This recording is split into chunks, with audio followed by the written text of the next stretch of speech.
I married the wrong person. Now what do I do? Are you talking about me? No.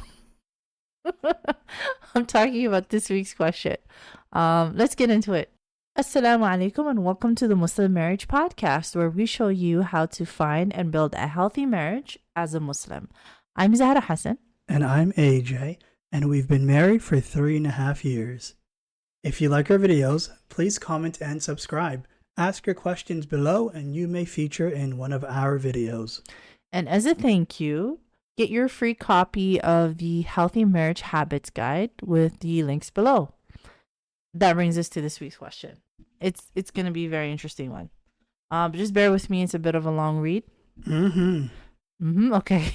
So this is coming from the Muslim Marriage subreddit. And a sister says, I got married recently within the last few months. Prior to my marriage, I was speaking to multiple potentials and narrowed it down to potential A and B, who I was speaking to for multiple months at the same time.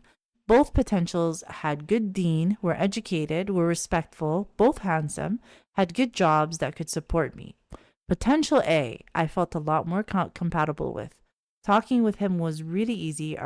Our conversations flowed smoothly.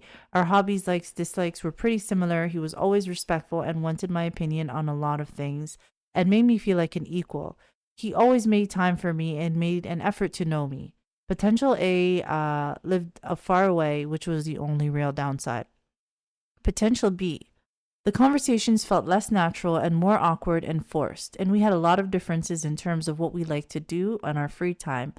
I like traveling, going outside, has more of an whereas he has more of an indoor person who likes to play video games and watch movies. He wasn't rude or anything, but just felt a bit boring and less compatible, and he's a lot more career focused. So there were times he couldn't talk with me because he was busy with work or tired from work. The differences I am mentioning are in no way red flags or huge deal breakers. I understand everyone has different likes or dislikes. Potential B is from the same place that I am. I wanted to marry potential A, but my family convinced me that potential B was better because he lived in the same place.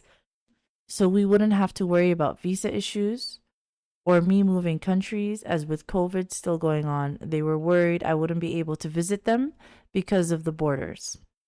Potential B was only a 2-hour drive from my parents' house, and potential A would require a flight. So my parents told potential A's parents that we wanted to marry someone who was from the same place.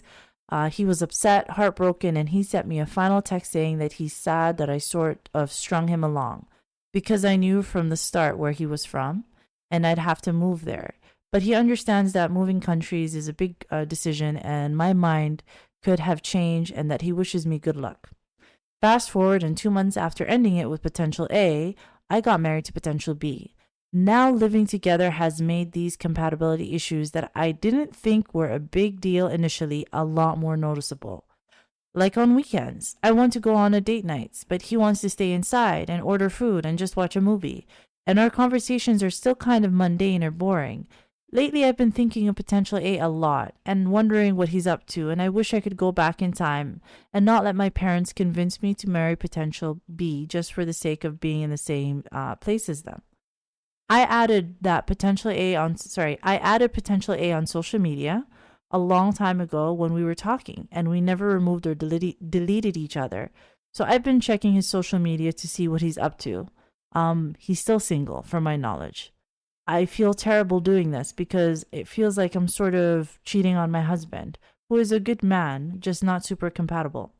I don't know what to do anymore, and I've been feeling super depressed. Part of me is saying that I need to tell potential B because he doesn't deserve this. But then part of me is scared that if I tell potential B, he will want to divorce me, and there's no guarantee that potential A still likes me or will want to marry me if I'm divorced because of the stigma that comes with it. I just don't know what to do anymore. I feel like my life, my husband's life, and potential A's life were all thrown into chaos because of my parents. Any advice? Yeah. Right off the bat, she started using wrong terminology halfway through that question. She still calls him potential A. That's the wrong mindset. She should have called him lost potential A. Yeah. Once she got married, you know? Yeah. Because if you still call him potential A, it leaves open the possibility. Yeah. You know? Yeah. That's definitely, or also you should be calling potential B husband. Yeah, exactly. Yeah. So my suggestion, a bit unorthodox. Okay. What she should have done, which she already failed because she got married to one of them. Oh no. Right? Yeah. What she should have done is she should have waited for them both to get married to other people. Mm-hmm.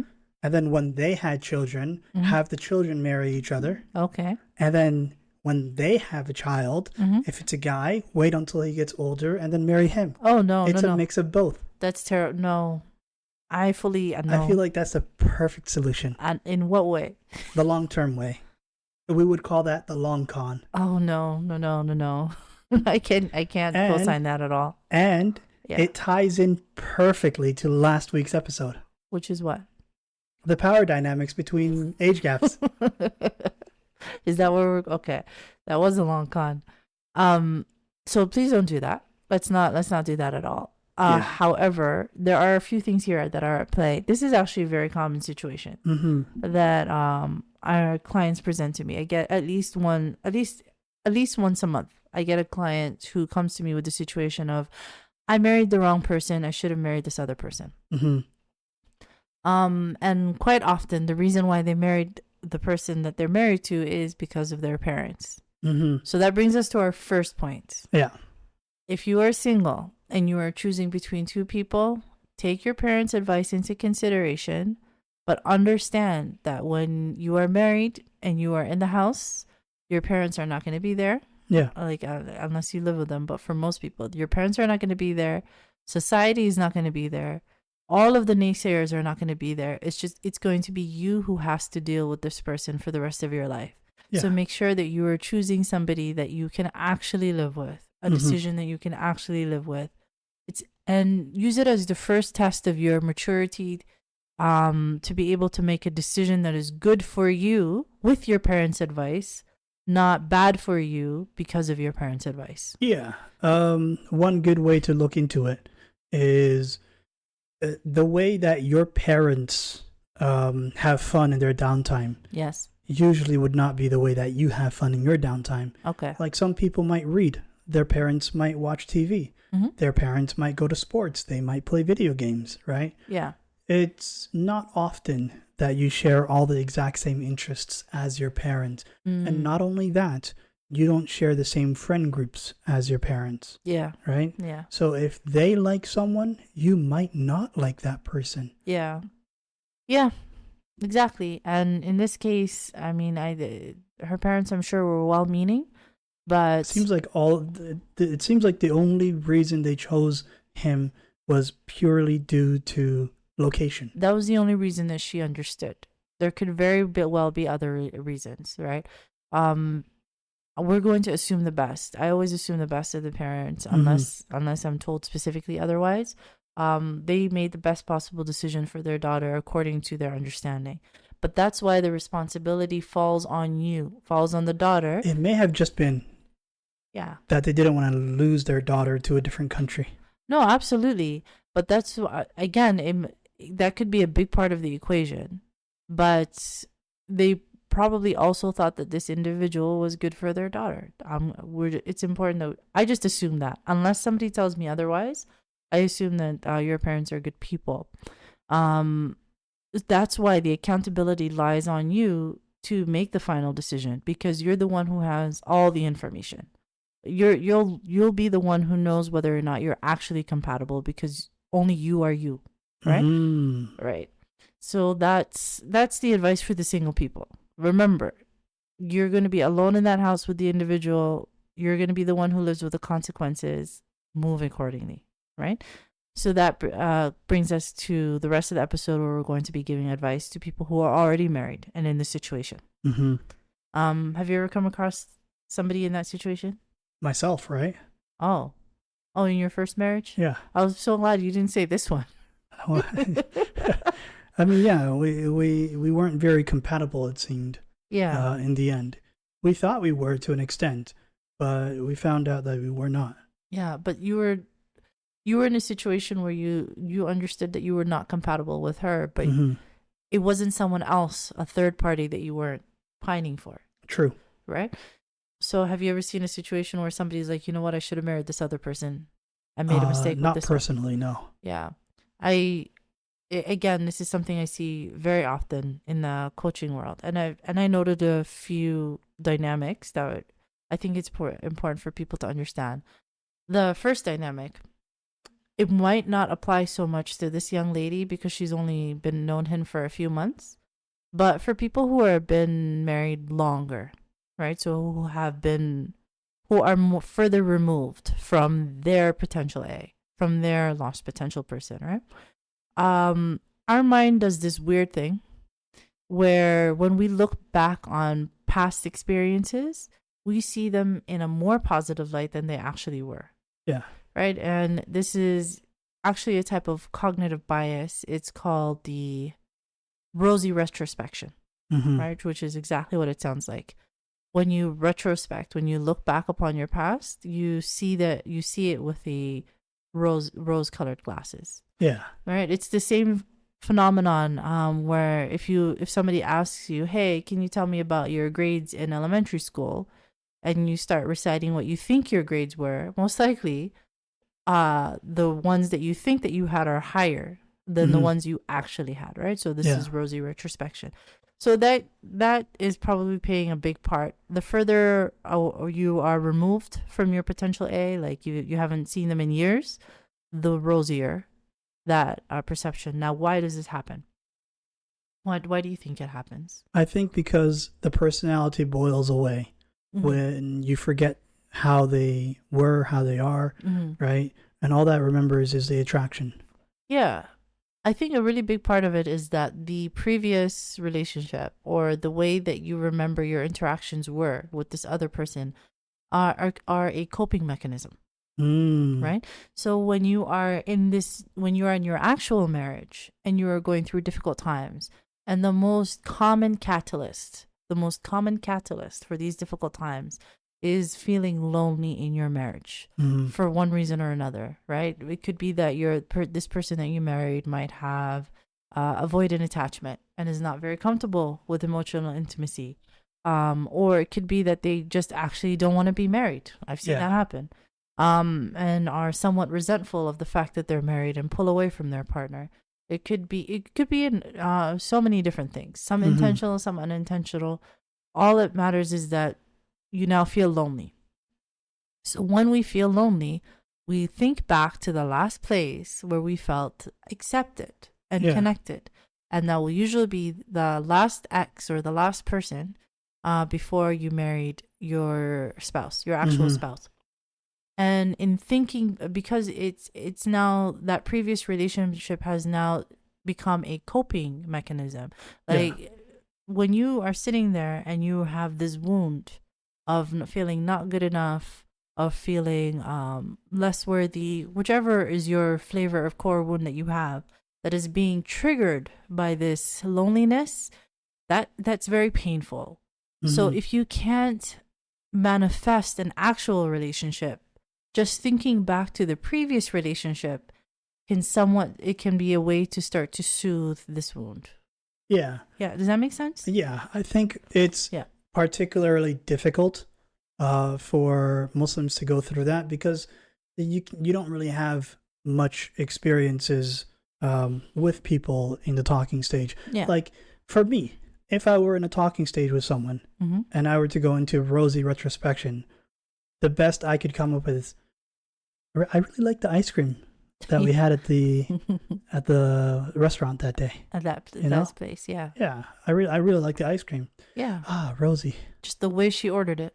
Yeah. Yeah. Just with such a vigor and an obnoxious, righteous self-hatred. You know? SubhanAllah, that's just the way you like it. But that's what it is. So it becomes a coping mechanism, and the more that you use this coping mechanism, and all of it is being done in a subconscious place, right? So the more that you revert back to this coping mechanism, the rosier, the retrospection, and unfortunately what that also does is that it gives you something to compare your current relationship with.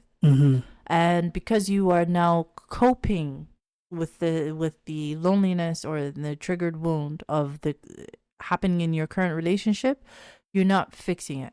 Yeah, that's a problem. Yeah, you're not working on it. Yeah. Right. So that becomes an additional issues. Sometimes these issues can be fixed. Sometimes they can't be fixed. But what needs to be done is that you need to start taking steps to see if it can be fixed. Right? Yeah. So that's usually the dynamic that's going on, especially when you're further removed. For this young lady who has only been out 3 months, it's quite possible that she made a mistake. Mm-hmm. But the reality of the situation is that marriage is not something small. It's a very heavy commitment. It's a word. The only thing that makes your spouse halal for you is the permission of Allah subhanahu wa ta'ala. Mm-hmm. That's the difference between this person taking you to hell or taking you to heaven. Yeah. Based on how the two of you interact with each other. So this is a very heavy relationship, and it's probably the most important relationship in your life. Mm-hmm. And you're here now, and you're in it now. You're in it now. And 3 months, unless, God forbid something horrific has happened, but 3 months is not enough time to have, even if you've come to the conclusion that we're probably not compatible. Yeah. You still owe it to the heaviness of the commitment to try to move forward, to try to make it work. Absolutely. Because it's still possible to make it work. There are only 2 things that are needed to make a marriage work. Do you know what they are? No. Well, I guess commitment. Yeah. Is the first thing. And I guess communication is the second. That's really good. Yeah. You don't even have to love the person, I guess. You just need to communicate. You just got to communicate. So the 2 things that are needed to make a marriage work are the 2 people wanting to make it work. Yeah. That's it. You need to want to make it work, mm-hmm. and they need to want to make it work. As long as both of you want to make it work, it can and will work. Yeah, that's true. That's the entire point of reconciliation. Yeah, absolutely. It's like if you have a boat, right? If you have a rowboat and you have a paddle and they have a paddle. Yeah. As long as the 2 of you are paddling, right? In the same direction. Even if you're not paddling in the same direction, the communication, you can just communicate with each other so that you can eventually start paddling in the same direction. That makes sense. Yeah. So communication, it can be something that can be learned, but you cannot learn making the other person want to make it work. Does that make sense? Yeah. Yeah. You can't force someone. Yeah. If you can't communicate, but you're both willing. Yes. You'll just end up going in circles. Yes. Until you start to figure it out, and that's when you can row the boat forward. You can fix communication. What I do is I help people fix their communication. However, I can't make anyone be willing. Yeah. That's why the first question I ask any client, or for married clients who come looking for coaching, is, does your partner care about your well-being? And what I'm actually asking is he also willing? Yeah. Yeah. Is he also willing to make it work? And if the answer to that is no matter how hard I show you to paddle, in whatever direction I show you to paddle, if he isn't also willing to pick up the paddle, you're never going to go anywhere. Yeah. Right. So hopefully that analogy makes sense. Yeah. Yeah. So therefore, this young lady who is now in this situation needs to pick up a paddle. Mm-hmm. Right. And the first step to picking up that paddle is understanding that this idea of the rosy retrospection, even though she's only 3 months out, her interactions with potential A are going to be biased now. Yeah. Based on the fact that she feels so incompatible with potential B. And the more she feels incompatible with potential B, the rosier, even 3 months out, that bias will still be there and still be present. So what I'm saying is that hypothetically, let's say that she did break it off with potential B and the 2 of them got divorced and she married potential A. In that marriage, she's going to realize, oh, this is not what I thought it was. Yeah. Yeah, this is not what I have never seen a case where somebody gets married to their version of potential A and it just works out. Mm-hmm. Whenever I do the follow-up, the answer is always, it's not as good as I thought it was. Yeah. Does that make sense? Potential A usually ends up being potential A, yo. Exactly. Because don't forget, at the end of the day, this is a stranger. Potential, even though those signs were there that you might have been more compatible, you only communicated with each other over the phone, and for a limited number of times. At the end of the day, this is a stranger. He might have a whole host of issues that you didn't even come up during your talking stage. Yeah. So it's I hate to phrase it this way. It's always better the devil you know. Yeah. Right? I mean, it was written for you, right? Yeah. Exactly. But I'm saying that you now have some understanding of what the issues are with potential B. And it makes much more sense rather than going through the upheaval of divorce. Even if, let's say there was no upheaval, right? Yeah. Rather than going with a potential or the new person, a new man who might have a whole host of issues you don't know about, it's better to stay with this one whose issues you do know about. Yeah. Does that make sense? Yeah. There's also that woman catchphrase, I can fix him. No, that's not. Please don't. That's the national anthem for women. No, it's not. We reject that national anthem, right? We forfeit it and it's not attributed to us anymore. What we do instead of I can fix him, it's let me communicate. That's a much better way, right? And so if this young lady had come to me in my coaching practice, first thing I would ask is if he would also be willing to come and sit down. And because they are newlyweds, and because the both of them, I'm assuming he also wants to be married because he chose her as well. Yeah. Communication and having the right conflict resolution skills, because this is their first conflict, right? Of him wanting to do certain things during his time off. Stay home. Yes. And watch movies. Exactly. And her doing other things during her time off. Go to the theater.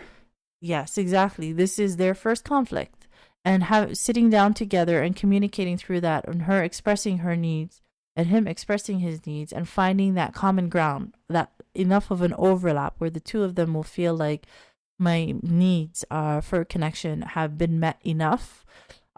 This can be This can be done through coaching, through counseling, therapy, somebody to translate for the two of you. This is solvable. Yeah. Right. So hopefully all of that makes sense, right? Does that make sense? Yeah. Yeah. I mean, solution number 1, yeah, VR headset. Okay. Right? Make it feel like you're in the theater. Mm-hmm. Solution number 2, take a TV to the theater. Bring it with you. Bring your controller. Exactly. See if they have a hookup. There it is. Yeah, and screen. What's that called? Picture in picture. You can just play in the corner. Precisely. Yeah, but you and I went through this. In fact, we talked about it before on the podcast, where you and I we have a lot of our personality overlaps. Yeah. But there are places in where the things I like to do are very different from the things that you like to do. Yeah. Like you like to watch TV off of your little tiny cell phone. Yeah, I prefer the phone. And I prefer a normal screen, like a normal person. I'm extra normal, extraordinary. That's how I'm branding it. It's weird that they say extraordinary. Yeah. And they believe that's a good thing. By they, you mean me? You're just super normal, I guess. Super normal. You're just extraordinary, you know? All right. I will accept that title. But what I'm saying is that's what I've done over the years. That's how I like to spend time. And like back when I was single, what I was looking forward to doing with you before I knew you, right? Of doing with my husband one day, is to sit down and watch my favorite shows and my favorite old movies on this little cell phone. Yeah. That's just how I'm wired. You are spectacular, by the way, I should say. Oh, just that. Sometimes you think that I wouldn't like a certain episode of a show and you skip that episode and you go like 6 episodes down the line. I do that. And I'm like, I just want to watch the whole series with you one by one. I don't want you to curate the best episodes for me to watch. But I know them so well. Okay. All right. I see. See, these are the issues that we have. But then what you really like to do is you like to play games. Mm-hmm. Yeah. And I used to play games with my brother. Yeah. And then I stopped as soon as my mom stopped making me. Right? There it is. Yeah, like I love my brother, but it's just not for me. Mm-hmm. But this is something that I have found to compromise. We found a way to compromise. Yeah. So that sometimes we do the things that you like to do, and sometimes we do the things that I like to do. Yeah. And it took time, but we found that common ground. Truthfully, I feel like it has to do with psychology, right? Oh, okay. Like men are hunters and they have that thrill for competition, and video games provides that. Yeah, like you like to be solving problems. Yeah. You like and your mind. women are gatherers, All right. right? And that's why they gather phones in front of their face to watch TV shows. It could be. I think more accurate would be is women are tired. We're just tired. That's true. And speaking for myself, I don't want to think. Right? Right? The idea of sitting down and having to think, which is what you like to do, during my time off is already exhausting. So that's why I watch a show that I already memorized, and I don't have to think, and I can just sit down and enjoy the old punchlines with you. So my point for all of that is it took real communication. We've had some real fights about this because we felt really disconnected, that each of us was not spending the time. We just weren't spending any time together, right? And I could see how that could be an issue for the sister. So sister or any sister or brother who's in this situation, this can be communicated through. You need to have the conflict resolution skills in place. I know I've been promising it for a while, but for this episode, I'm going to link down below a PDF copy of the 5 steps of conflict resolution that we talk about in previous episodes. Really good summary of that would be in episode 2, first year of marriage, right? So I'm just, if you want to have that to print out and to put in your safe space, it's in the link below, In Shaa Allah. So yeah, communication, right? Potential A is likely not as good as you think it is. Your version of potential A is not as good as you think it is, simply because of that cognitive bias, that rosy retrospection. And finding out the hard way is not worth it. It's the commitment to this individual that you made is very heavy, right? And therefore it's makes a lot more sense to, as long as everything is safe, you're in a safe situation, to give it a go with this person. If this person is somebody who's willing to pick up their paddle, pick up your paddle, communicate away. Delete them off the Facebook or the social media. The potential A. Yeah, but you don't need to see him. But do you know why that people do that? Yeah, essentially what they're trying to do is they're trying to cope. Exactly. Right? They're going to be like, I made the right choice. That's true. But I'm saying, if you're married to the person that you think was the wrong choice, the reason why the people hold on to the social media of the people that they think was the one that got away is to help with the coping process. Because when you can actually see them, and especially if they're still single, then you can continue to color that world where you felt connected. You'll say to yourself, they're still not married, so something must have been wrong with them. Or you could say that maybe they still care about me. That's usually where that thought goes. That's a bad thought. I know, but they're thinking maybe they're still single because they care about me. There's an opportunity that's still there. Let me reminisce about all the ways in which I felt connected and felt accepted and felt appreciated with this person, in order to soothe the loneliness the core wounds that are now triggered by the loneliness that I'm feeling now. And you'll be surprised how good a soother that is. But unfortunately, as Muslims, there is another dimension that we do have to talk about, is that the shaitan is real. And he understands this coping technique, that we're human beings, right? We do what we do in order to not be in pain anymore. Yeah, so you agree with me? I do. She needs to delete it. No, I agree, but it's not as simple as delete it. Once you understand why you're doing the things that we do, right? And you have that information about yourself, it becomes easier to follow through with the deleting. Does that make sense? That makes sense. Yeah. So so the shaitan is real, and this could be a doorway in to send you down a wrong path. right? Where he's going to exploit this coping technique that you have for his own purposes, right? So there's nothing nobody is a bad person because they've chosen to cope in this way. They're just another human being who is in pain and who's trying to soothe the pain. Yeah. But there are other ways. Once you understand that that's the reason why we're doing that, you're likely or possibly doing what you're doing, then forgive yourself, right? And try to find other ways of coping. Yeah, and we can talk about what those other ways of coping could be in a different episode. But the first place to start is to create the relationship that you want with your spouse.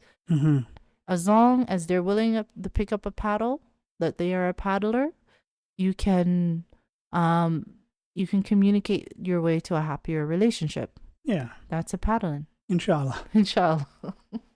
That's a paddling. That's an inside joke from The Simpsons. It's not inside. It's once again, it's an outside joke. It's been broadcast on TV. Okay. An inside joke is between two people. Yes, but I think only two of us ever saw it. Okay. So I think we've covered what this young lady was asking. Is there anything that we're missing? No, we're good. Yeah. Okay. So if you have made it this far in the episode, Jazaa K'Allah Khayr, we really appreciate you for choosing to spend this time with us. If you haven't already, don't forget to subscribe to the YouTube channel. It really does help us out to get these lessons and these messages out to as many people as possible, inshallah. And finally, don't forget to download your free copy of the Healthy Marriage Tips, as well as your free copy of the 5 Steps to Conflict Resolution, both in the description below. Jazaa K'Allah Khayr and Assalamu alaikum. Wa alaikum assalam.